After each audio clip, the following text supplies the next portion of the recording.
And ನಾನು ಈ memory ಕ್ಲಾಸಿಗೆ ಬರೋದಕ್ಕೆ ಫಸ್ಟ್ ಆಫ್ ಆಲ್ ನನ್ನ ತಮ್ಮ ಕಾರಣ. ಅವನು ಗಾಂಧಾರಿ ವಿದ್ಯೆ ಕಲ್ತ ಮೇಲೆ ಅವನಾಗಿದ್ದ ಎಕ್ಸ್ಪೀರಿಯೆನ್ಸ್ನ ನನ್ನ ಜೊತೆ ಶೇರ್ ಮಾಡ್ದ. ಆ್ಯಂಡ್ ನನಗಿದು ನಾನು ಹೋಗಿ ಸ್ವಲ್ಪ ಮೆಮೊರಿ ಟೆಕ್ನಿಕ್ಸ್ನ ಕಲ್ತ್ಕೊಳ್ಳೋಣ ಅಂತ ಸ್ವಾಮೀಜಿಗಳ ಜೊತೆ ಹತ್ರ ಲೈಕ್ ಒಂದು ವಾರ ಅವ್ರು ಹೆಂಗೆ ಹೇಳ್ಕೊಡ್ತಾರೆ ಅದನ್ನ ತಿಳ್ಕೊಂಡೆ.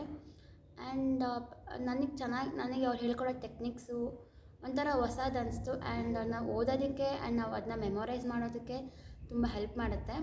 And it was playful. ಚೆನ್ನಾಗಿ ನಾವು ಬೇರೆ ಈಗ ಹೈಯರ್ ಸ್ಟಡೀಸ್ ಓದೋರೆಲ್ಲ ಲೈಕ್ ಹೆಂಗೆ ನೆನ್ಪಿಟ್ಕೊಳ್ಳೋದು, ಹೆಂಗೆ ಮರ್ತೋಗ್ತೀವಿ, ಏನು ಮಾಡೋದು ಅಂತ ತುಂಬ ಕನ್ಫ್ಯೂಷನ್ಸ್ ಇರುತ್ತೆ. ಆ್ಯಂಡ್ ನನಗೂ ಕೂಡ ಒಂದು ಕನ್ಫ್ಯೂಷನ್ ಇತ್ತು. ನಾನು IAS ಓದೋವಾಗ ನಾನು ಓದ್ತಾ ಇದ್ದೀನಿ. ನನಗೆ ಒಂದು ಕನ್ಫ್ಯೂಷನ್ ಏನಿತ್ತು ಅಂದರೆ ಹೇಗೆ ಟೆಕ್ಸ್ಟ್ ಬುಕ್ನ ನೋಟ್ಸಾಗಿ ಕನ್ವರ್ಟ್ ಮಾಡೋದು ಗೊತ್ತಿತ್ತು, ಬಟ್ ಅದನ್ನ ಪ್ರಾಪರಾಗಿ ಎಕ್ಸಿಕ್ಯೂಷನ್ ಮಾಡೋದು ನನಗೆ ಹೇಗೆ ಅಂತ ಗೊತ್ತಿರಲಿಲ್ಲ. ನನಗದು ಈ ಗುರೂಜಿ ಹೇಳ್ಕೊಟ್ಟ ಮೇಲೆ ಅದು ಮೈಂಡ್ ಮ್ಯಾಪ್ ಮಾಡೋದು ಆ್ಯಂಡ್ ಇಮ್ಯಾಜಿನೇಷನ್ ಮಾಡ್ಕೊಂಡು ಮಾಡೋದು ಅದು ನಂಗೆ ತುಂಬ ಹೆಲ್ಪ್ಫುಲ್ ಆಯಿತು. ನನಗೊಂದು ಐಡಿಯಾ ಬಂತು ಹೆಂಗೆ ಮಾಡ್ಕೊಳ್ಳೋದು ಅಂದ್ಬಿಟ್ಟು.